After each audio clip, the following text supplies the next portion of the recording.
Welcome. Today we'll be talking about LSD, or lysergic acid diphenide. Once dropping the drug, your pupils will dilate and core temperature swing high or low. You will also experience visual hallucinations, an overwhelming sense of euphoria or uncertainty, as well as an impaired sense of time with distorted sense of sizes, shapes of objects, movement, color, sounds, touch, even your own body.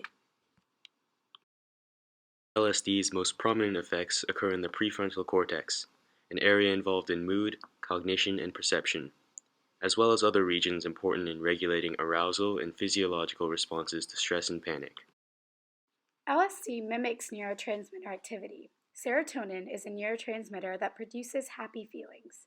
LSD binds where serotonin normally does, to receptors on the postsynaptic cell, but has a tighter, longer lasting bond, causing an increase in serotonin levels.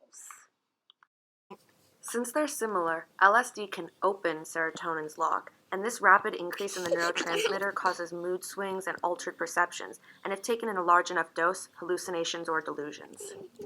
And on LSD, different regions of the brain that normally don't talk to each other begin to communicate, which can cause different sensory regions to overlap and create the trippy effect.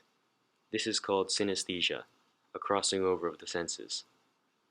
When researchers looked at the regions of the brain involved in introspection, or thinking about oneself, and sensory areas that perceive the outside world, they found that these networks were communicating more intensely than usual.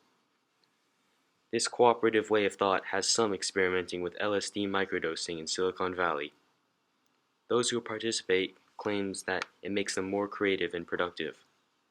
This is a controversial method, and there are as many who will say this will ruin your life as those who praise its effects. Chronic users of LSD will develop a high tolerance to its effects and will need to take larger and larger doses to experience the same effects. Because endurance is built up so quickly, you cannot become addicted to LSD. Chronic LSD users will also become more tolerant to other similar hallucinogenic drugs.